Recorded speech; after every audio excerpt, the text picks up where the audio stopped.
खाली प्रकट कर. माननीय प्रमुख पाहुणे, आदरणीय गुरुजन वृंद आणि माझे सर्व मित्र मैत्रिणींनो, तुमच्या सर्वांचं मनापूर्वक स्वागत. आज मी स्मित कुलभूषण चोभारकर एक अतिशय सुंदर विषय घेऊन आलेलो आहे. हसा मुलांनो हसा. काही दिवसांपूर्वी मी पुण्याच्या बागेत गेलो होतो. तिथे काही जण जोरजोरात हसत होती. काही क्षण मला पण हसू आले. त्याच्यानंतर मला कळाले की हे हास्य क्लब होते.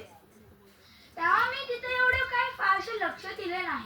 पण आमच्या मॅडमनी जेव्हा आम्हाला हा विषय दिला तेव्हा मी विचार केले.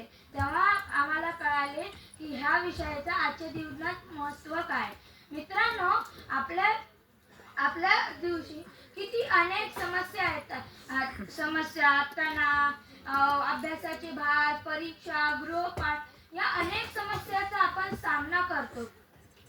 पण तेव्हा आपल्या तोंडावर एक छोटेसे हास्य आले तर किती फरक पडतो हे तुम्हाला माहीतच असेल.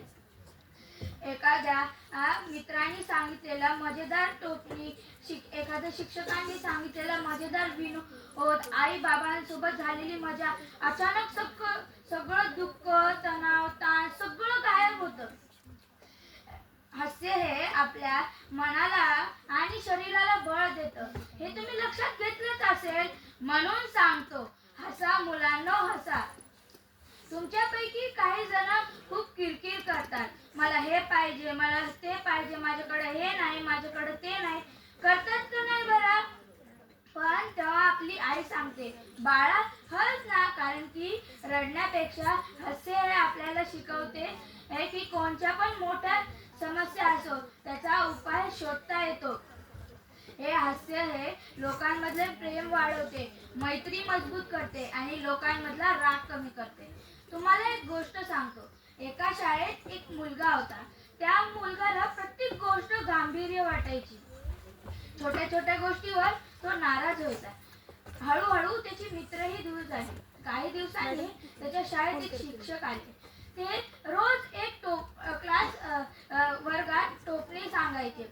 हळूहळू तो हसू लागला, मित्रांसोबत मिसळू लागला आणि त्याची अभ्यासातही सुधारणा झाली. बघा, या छोट्याशा हास्यामुळे त्याच्या आयुष्यात किती मोठा बदल घडला. वैज्ञानिक सांगतात की जेव्हा आपण हसतो तेव्हा एंडोफ्रिन नावाचा एक हार्मोन, आनंददायी हार्मोन तयार होतो. हा हार्मोन आपल्या शरीराला प्रसन्न करतं आणि आपला राग कमी करतं आणि आपल्याला ऊर्जा देतं. एवढंच नाही तर डॉक्टरही सांगतात 2 गोळ्या कमी खा, पण 2 मिनिटं जास्त हसल्याने आपला रक्तप्रवाह सुधारतो, हृदय निरोगी राहतं आणि आपलं आयुष्य वाढतं. हसण्याचे भरपूर प्रकार आहेत.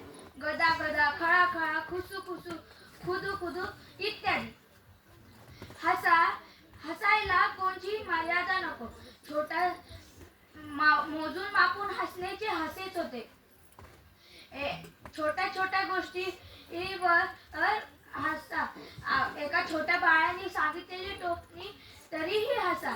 पण हसण्यात रेशिंग नको तर शेअरिंग असा. आजकाल सगळे मोबाईल, इंटरनेट आणि गेम खेळण्यामध्ये घालवतात. सगळ्यांना धावपळ, स्पर्धा आणि ताण आहे. या सगळ्यात आपण हसणंच विसरून गेलेलो आहोत. आपल्याकडं कितीही महागडी वस्तू असली तरी आपण हसत नाही, मजा करत नाही. हे सगळं व्यर्थ आहे. खरा आनंद हे हसण्यात आहे, नुसतं यशात नाही. रोज काही वेळ कुटुंबासोबत घालवा, हसा, मजा करा आणि छोट्या छोट्या गोष्टीवर आनंद शोधा आणि दुसऱ्यांना त्यासारखे दुसरे दान नाही. हसण्याने जिंकता येते मन, हसण्याने वाढती नाती. आपण सर्व हसू एकसाथ आणि आनंदाची फुलूया हाती. शेवटी एवढंच सांगतो, हास्य हे दुकानात भेटत नाही.